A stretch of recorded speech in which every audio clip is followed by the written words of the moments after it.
Mateus 16, 13 a 19. Eu quero hoje falar sobre o desencanto com a igreja. E a palavra diz assim: quando chegou às vilas de Cesareia, Filipe perguntou a Jesus: o que o povo anda dizendo a respeito do Filho do Homem? Eles responderam: alguns pensam que é João, o Batista. Outros acham que é Elias. Há quem pense que é Jeremias ou algum dos profetas. Ele insistiu: e vocês? Quem acham que eu sou?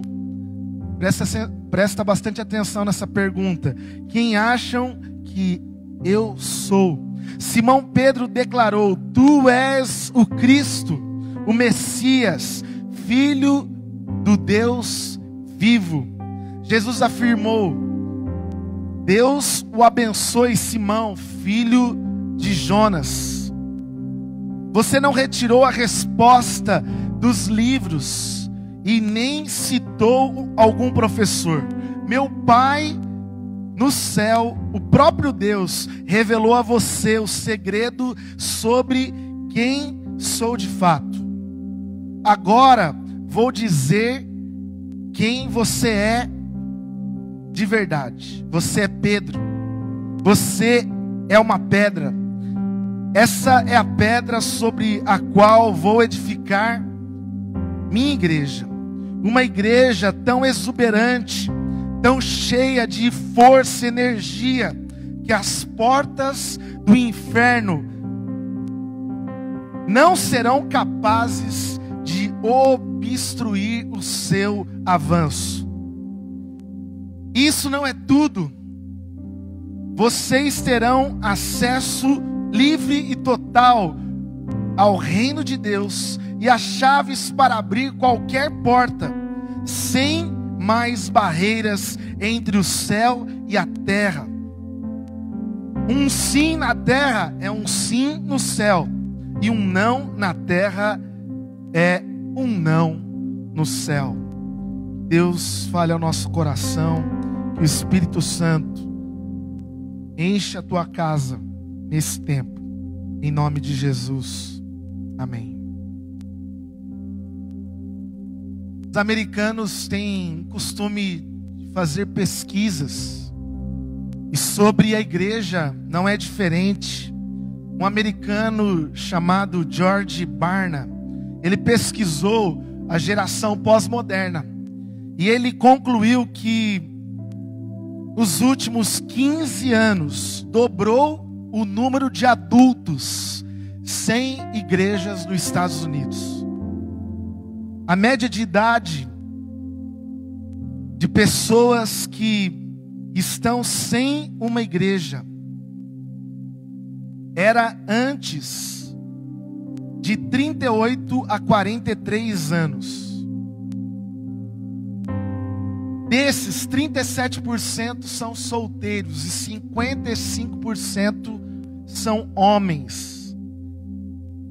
E esses foram, com o tempo, perdendo o hábito de irem, de frequentarem, de fazerem parte de uma igreja. No Brasil, essa realidade não é diferente. Essa idade de 38 a 43 anos tem pouco a pouco diminuído. Na verdade, outra estatística diz que entre a adolescência e a juventude é o período que muitos saem da igreja e retornam depois que têm o seu primeiro filho, na expectativa de criar o seu filho no ambiente de uma comunidade de fé. Mas muitos desses que saíram hoje não estão voltando. E há algumas questões que são colocadas como questões básicas. Por que pessoas deixaram o ambiente da igreja? E eu quero tomar outra figura que é Kevin DeYoung, que escreveu sobre 4 questões básicas que pessoas deixam uma comunidade de fé. Ele diz que a primeira delas é a questão social. As pessoas que colocam a questão social para deixarem ou se desencantarem da igreja é por acharem que a igreja sempre deveria fazer mais.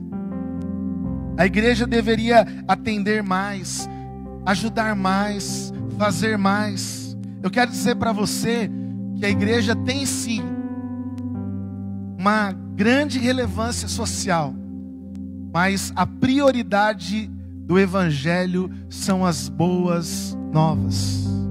É uma boa notícia. Uma ONG pode tirar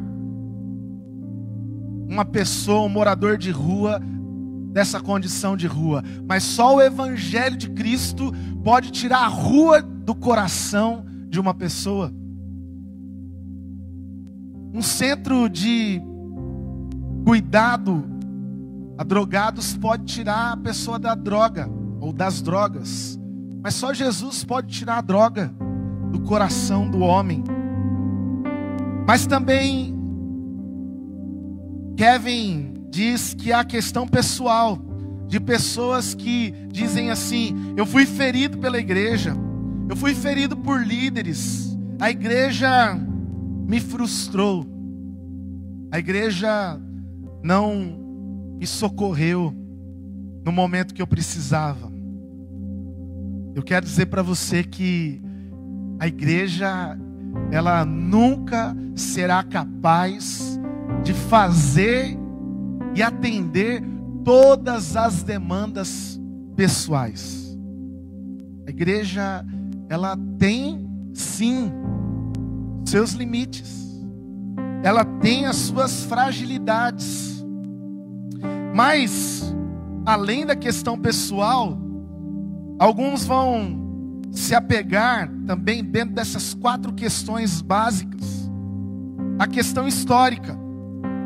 Porque é certo que na história a igreja tem momentos negativos, marcas que ela carrega até hoje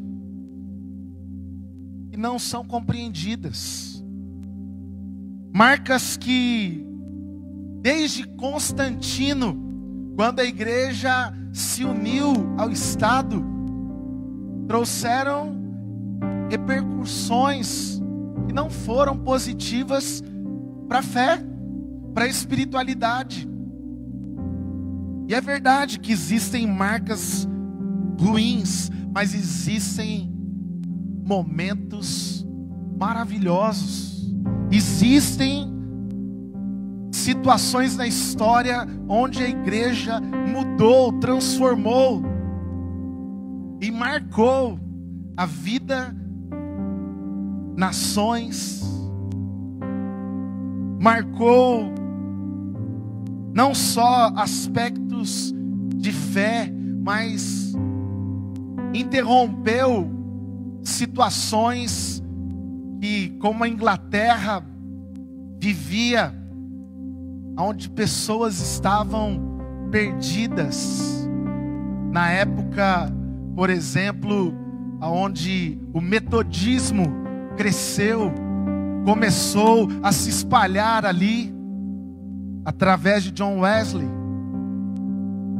Mas alguns diriam ainda, além da questão social, da questão pessoal, da questão histórica, outros diriam, mas tem a questão institucional. A igreja é uma instituição como outra, uma organização. E eu não concordo com algumas coisas dessa organização. Eu não concordo com o jeito que ela é organizada como liderança. Eu não concordo com os dízimos. Eu não concordo. Você poderia, na questão institucional, colocar inúmeras coisas, mas que sem dúvida, como qualquer instituição, é necessário ter uma organização. é necessário ter lideranças. Mas eu quero também dizer para você que tem colocado alguma dessas questões como motivo ou outras para você se desencantar com a igreja, não ir a uma igreja, dizer eu não faço parte. Entre uma das frases que essa semana eu estava conversando com o João, porque alguns vão dizer que a igreja é um ambiente, é um lugar onde tem muitos hipócritas. E alguns homens importantes da história vão dizer: tem lugar para mais uma, você é bem-vindo. Porque nós somos humanos, nós somos falhos, nós somos pecadores. E a instituição, igreja, não deixa de ter as suas dificuldades, como qualquer outra. Mas eu também quero dizer para você que não está fazendo parte de nenhuma igreja, que se desencantou por algum motivo. Ir aos domingos 2 horas em um culto não faz de você necessariamente um discípulo de Jesus. Dizer que porque eu vou, porque eu frequento, dizer que é só estar num hall de membros, dentro de um livro, de uma membresia, isso me faz um verdadeiro cristão. Não, isso também não é verdade. Eu quero ser objetivo nesse texto de Mateus que nós lemos. A palavra eclésia ou eclesia, ela é encontrada pela primeira vez como a tradução no Novo Testamento para a igreja, no capítulo 16 de Mateus. É a primeira vez que aparece a palavra igreja. E é interessante que a igreja, como um movimento bíblico, a igreja cristã, ela começa em Pentecostes. Todos pais da igreja vão concordar que a descida do Espírito Santo em Atos 2 é a marca para dizer, olha, é nesse momento que a igreja começa. Em seguida nós vemos a igreja primitiva em Atos 2 vivendo os primeiros momentos, primeiro de diferenciação para o judaísmo. Então é uma igreja que começa nas casas, parte o pão, as orações, tem tudo em comum. É uma igreja que se reúne também no templo, mas não mais aos sábados, aos domingos, para se diferenciar dos judeus, dos judaizantes, no dia que Cristo ressuscitou. E até hoje, não só através da igreja católica romana, não só através da reforma protestante, mas até hoje a igreja está presente. Ela está nos nossos movimentos diários. Mas eu quero dizer que hoje a igreja, ela tem uma multiforme graça de Deus, tantas denominações, tantos pastores. Mas eu quero fazer só uma diferenciação. Existe, como Santo Agostinho falou sobre a igreja, uma igreja visível, que essa igreja instituição, que é visível na terra, que se reúne, que tem sim o seu jeito de se organizar, mas tem também a igreja invisível. Uma não anula a outra, mas a igreja invisível são os salvos espalhados pelo mundo inteiro. Mas a visível, ela é necessária para que exista também a igreja invisível dos salvos. E diante da pergunta que eu enfatizei no texto, quem é Jesus? Jesus começa perguntando: o que estão dizendo ao meu respeito? Depois ele diz aos discípulos: o que vocês dizem sobre mim? Quem vocês dizem que eu sou?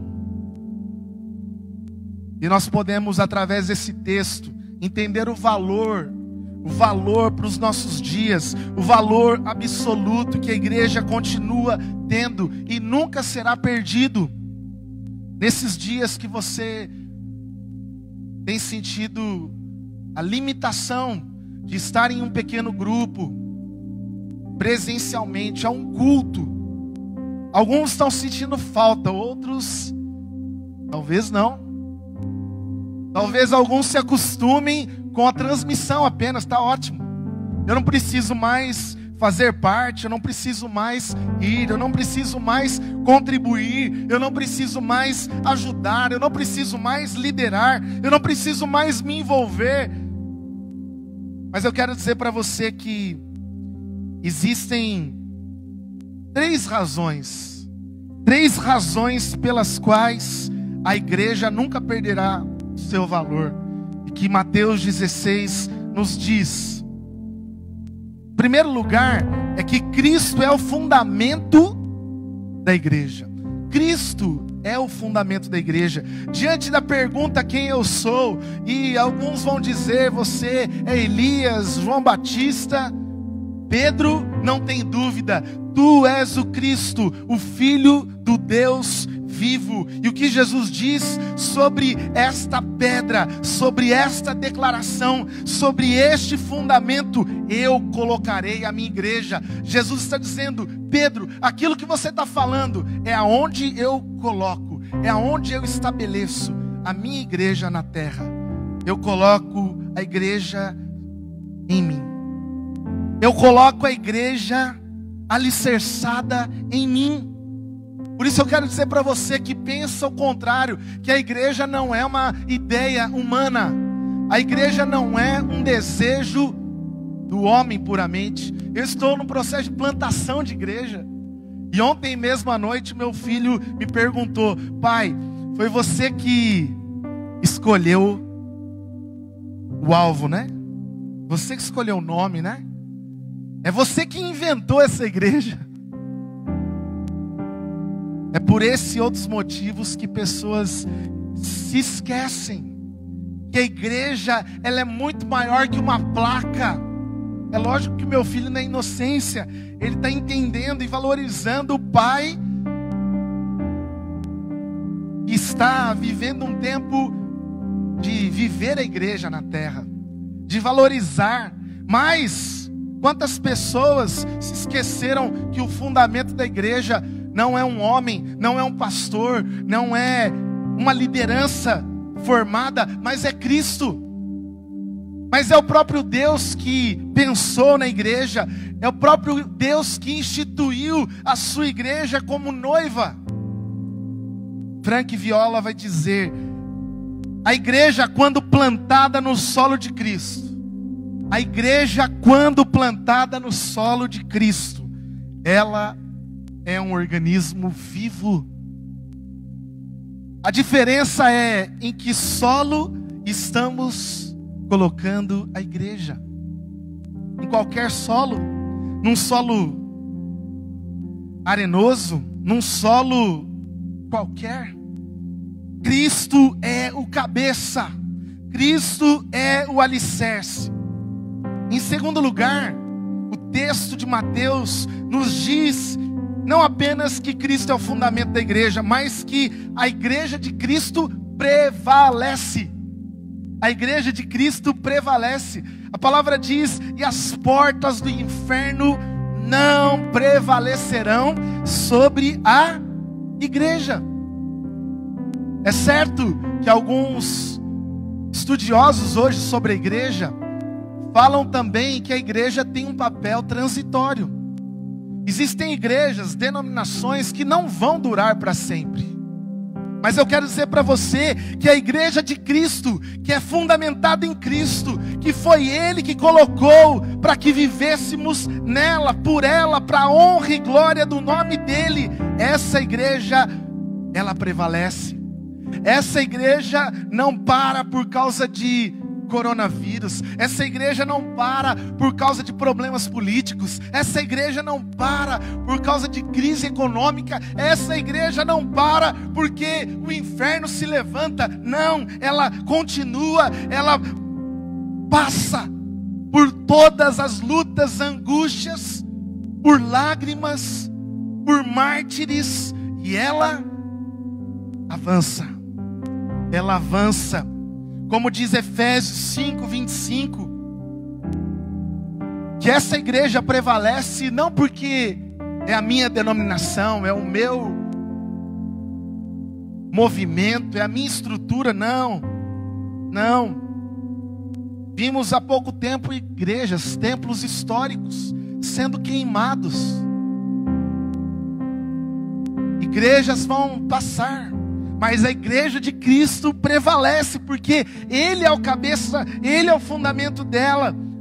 E Efésios 5:25-27 diz: maridos, ame cada um a sua mulher, assim como Cristo amou a igreja e entregou-se por ela para santificá-la, tendo-a purificado pelo lavar da água, mediante a palavra, e para apresentá-la a si mesmo como igreja gloriosa, sem mancha, nem ruga, nem semelhante coisa, mas santa e indesculpável, sem culpa, sem mancha. Sabe por que essa igreja prevalece? Porque essa igreja é a noiva. Essa é a igreja que Cristo está preparando para que na sua volta Ele a leve consigo. Por isso que Santo Agostinho fala dessa igreja invisível. É a noiva que não tem mancha, que não tem imperfeição, que não tem nada que a desabone para a chegada do noivo. E por fim, que a igreja de Cristo prevalece. Em terceiro lugar, a igreja de Cristo é confiada a pessoas. Simples assim. A igreja de Cristo, ela é confiada a pessoas. A ponto do texto dizer, quando Jesus fala: Pedro, tu és pedra, brincando com o próprio nome de Pedro, fagulha de pedra, Petrus, mas sobre esta pedra, diz Jesus, eu colocarei a minha igreja. Mas você, Pedro, vai receber essa igreja para agir por meio dela. Você vai fazer parte. Por isso que a palavra continua dizendo, lá no versículo 19, Pedro, não é tudo, mas aquilo que você ligar na terra será ligado no céu. Eu dou a chave do meu reino para você. Ou seja, Jesus está dizendo, essa igreja, ela é divina, ela é de Cristo, ela tem um fundamento, ela prevalece, mas ela tem pessoas. E como diz Morton Kelsey, a igreja não é um museu para santos. A igreja não é um museu para santos, mas um hospital para pecadores. A igreja não é um museu para a gente colocar figuras, pessoas, e dizer, olha, elas que foram importantes. Mas a igreja é um lugar para mim e para você. Pessoas que sofrem, pessoas que choram, pessoas que estão longe da igreja, feridos com a igreja, decepcionados com a igreja, mas precisam da igreja. Não estou dizendo igreja alvo, presbiteriana. Você precisa da igreja de Cristo. Você precisa fazer parte. Você precisa se movimentar pela igreja que o Senhor chamou para ser nessa terra instrumento dele, para a glória dele. Por isso eu quero terminar dizendo que Hebreus 10:25 diz: não deixeis de reunir-nos como igreja, segundo o costume de alguns, segundo a vontade humana, mas procuremos encorajar uns aos outros, ainda mais quando vocês veem que o tempo se aproxima. A igreja visível, a igreja que todo mundo hoje pode fazer parte nessa terra. E os próprios historiadores, pesquisas já disseram que ela não é perfeita, não é. Não por causa de nós, sim por causa de Cristo. Ela nos conduz para uma igreja que é invisível e que é a noiva de Cristo. Faça parte da igreja invisível e faça parte da igreja visível. Se você tem achado que esse tempo que nós estamos vivendo vai acabar, eu tenho ouvido pessoas, a igreja vai acabar, não vai ser mais como era antes. Eu não sei como vai ser, mas eu quero dizer para você que a igreja, ela prevalece porque ela é do Senhor. A igreja não para porque ela não precisa de mim, ela não depende de mim, ela depende de Cristo. E eu queria convidar você nesse momento para orar por essa igreja. Eu não quero que você ore pelo alvo, eu não quero que você ore pela denominação que um dia você fez parte, que te feriu, mas eu quero que você ore pela igreja de Cristo. Talvez o Espírito Santo vai te levar a perdoar se algum líder te feriu, se alguma estrutura te frustrou, se alguma coisa te desencantou. Hoje é tempo de restauração, porque a igreja de Cristo é confiada a pessoas. Ela é confiada para que eu faça parte hoje, para que você faça parte hoje. Que o Senhor fale ao teu coração nesse tempo. Estão dizendo que pode ser que na próxima semana, com algumas medidas, as igrejas voltem e já possam se reunir. Eu não sei. Eu nem quero gerar essa expectativa em você. Se for a semana que vem, na outra, no próximo mês, não deixe de ser igreja. Deus, nós te louvamos, te engrandecemos nessa manhã, especialmente pela tua palavra, especialmente encerrando essa série, porque é certo que alguém te desencantou na sua caminhada, ou com a vida, ou com pessoas, ou com sucesso, mas algumas delas, como pessoas que estão agora conosco, se desencantaram com a igreja, com estruturas. E como é triste ver a igreja de Cristo dividida hoje, separada, nos seus guetos, nos seus próprios movimentos, cada um apontando para um lado. Mas nós pedimos hoje, Cristo, cabeça da igreja, nos conduza. Somos rebanho teu, venha ser o nosso bom pastor. Nos ajuda, Espírito Santo de Deus. Não queremos dar desculpas, não queremos colocar estatísticas para dizermos sou mais um desigrejado. Não, queremos dizer nessa manhã, nesse dia: eis-me aqui, Senhor. Eis-me aqui. Se a igreja é tua, se o fundamento é teu, se ela prevalece e ela é confiada a pessoas, eu não sou perfeito, mas eis-me aqui. Usa-nos, Senhor.